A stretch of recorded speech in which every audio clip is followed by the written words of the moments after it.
আরজিকরের প্রতিবাদ রাজ্যসভার সাংসদ পদ ছাড়ছেন জহর সরকার। মমতা বন্দ্যোপাধ্যায়কে চিঠি প্রাক্তন আমলার। রাজনীতি থেকেও সরে দাঁড়ানোর ঘোষণা। শীর্ষ নেতৃত্ব কথা বলার পরেও সিদ্ধান্তে অনড়। 12 তারিখ ইস্তফার সম্ভাবনা। সাবধানী প্রতিক্রিয়া তৃণমূলের।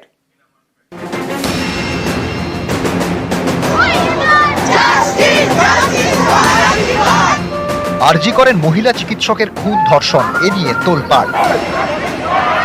ইতিমধ্যেই প্রতিবাদে সুর চড়িয়ে শাসক দলের অস্বস্তি বাড়িয়েছেন তৃণমূলের রাজ্যসভার সাংসদ সুখেন্দু শেখর রায়। এবার প্রথম শাসক দলের কোন সাংসদ আরজিকরের প্রতিবাদে ইস্তফা দেওয়ার সিদ্ধান্ত নিলেন। তিনি প্রাক্তন আমলা তথা তৃণমূলের রাজ্যসভার সাংসদ জহর সরকার। তিনি চিঠি দিয়েছেন মমতা বন্দ্যোপাধ্যায়কে। সেই চিঠিতেই সাংসদ পদ ছাড়ার পাশাপাশি রাজনীতি থেকেও সরে দাঁড়ানোর ঘোষণা করেছেন। চিঠিতে জহর সরকার লেখেন, আমি গত 1 মাস ধৈর্য ধরে আরজিকর হাসপাতালের ঘৃণ্য ঘটনার বিরুদ্ধে সবার প্রতিক্রিয়া দেখেছি, আর ভেবেছি আপনি কেন সেই পুরনো মমতা বন্দ্যোপাধ্যায়ের মতো ঝাঁপিয়ে পড়ে সরাসরি জুনিয়র ডাক্তারদের সঙ্গে কথা বলছেন না। এখন সরকার যেসব শাস্তিমূলক ব্যবস্থা নিচ্ছে তা এক কথায় অতি অল্প এবং অনেক দেরি হয়ে গেছে।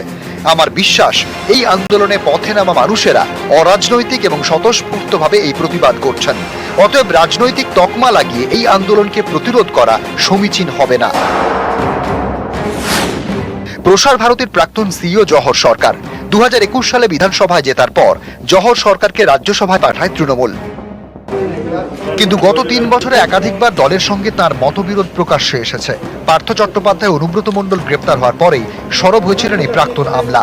তখন দলের মধ্যে বিরোধিতার সম্মুখীন হতে হয় তাকে। সে সময় বাড়ির লোকেরা ও বন্ধু বান্ধবরা তাকে রাজনীতি ছাড়তে বলছে বলেও দাবি করেন জহর সরকার। সেই দুর্নীতি ইস্যু টেনেও এদিন চিঠিতে সুর চড়ান। তিনি লেখেন, সংসদে নির্বাচিত হওয়ার 1 বছর পরে যখন 2022 সালে বিভিন্ন সংবাদ মাধ্যমে প্রাক্তন শিক্ষামন্ত্রীর চূড়ান্ত দুর্নীতির খোলাখুলি প্রমাণ দেখে প্রকাশ্যে মতামত দিই যে দল ও সরকারের এ ব্যাপারে অত্যন্ত সক্রিয় হওয়া প্রয়োজন, তখন অনেক বর্ষিয়ার নেতা আমাকে হেনস্থা করেন।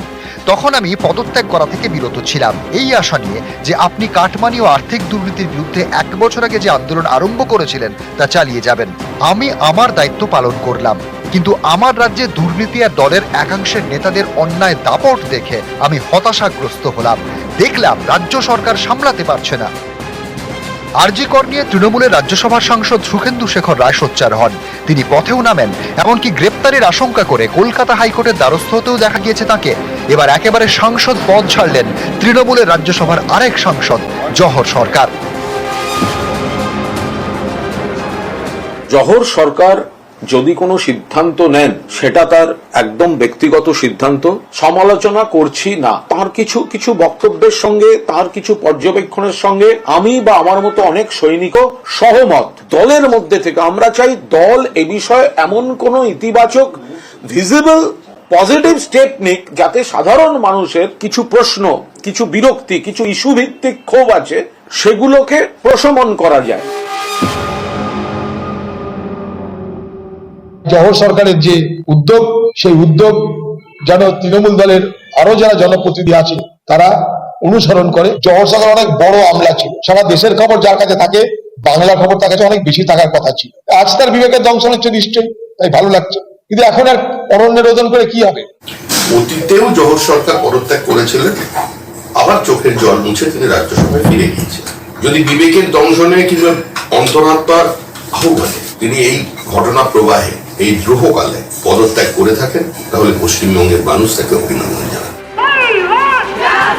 নিউজ 18 বাংলা।